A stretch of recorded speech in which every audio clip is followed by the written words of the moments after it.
Creta. ఈ car మా బావ సుజిత్ రెడ్డిది. ఒకరోజు క్యాజువల్‌గా గ్యారేజ్ దగ్గరకొస్తే నార్మల్‌గా ట్రయల్ వెళ్ళి సస్పెన్షన్ కంప్లెయింట్ ఉంది. అట్లే నాయిస్‌లు గూడా వస్తున్నాయని చెప్పి, పైసలైతే గట్టిగా రెడీ చేసుకో బావ అని జెప్పేసి ఊరికి పంపినాం. మరి ఇంకో రోజు అపాయింట్‌మెంట్ బుక్ చేసుకొని గ్యారేజ్‌కి కార్ తీసుకొనొచ్చాడు మా బావ. అయితే కార్ మరీ ట్రయల్ వెళ్ళి, లిఫ్ట్ జేసి అన్నీ చెక్ చేస్తే ఒక ఇంజన్ మౌంట్ వల్ల నాయిస్ వస్తుంది. నేనింకా మా బావకి గట్టిగానే బిల్లేద్దామని చూస్తే ఏ మౌంట్‌తోనే నాయిస్ వెళ్ళిపోయింది. మరీ ట్రయల్ వెళ్ళినాం.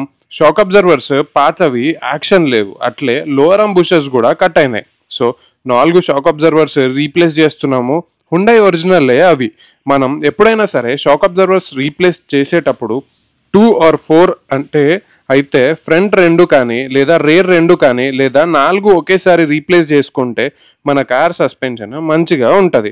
ఒకటే సైడ్ రీప్లేస్ చేసి మిగతావి ఉన్న వర్స్ట్ కండిషన్ వల్ల కొత్తవి కూడా డ్యామేజ్ అయ్యే ఛాన్సెస్ ఉన్నాయి. So either 2 or 4 is the best choices. And ఈ షాక్ అబ్జర్వర్ రిపేర్ అనే థియరీని నేను నమ్మను. కార్ల విషయంలో మనం మనీ సేవింగ్స్ ఎప్పుడైతే చేద్దామని థింక్ చేస్తామో అప్పుడే మనం మస్తు లాస్ అవుతాం. అట్లే lower arms, link rods replace చేస్తున్నాం.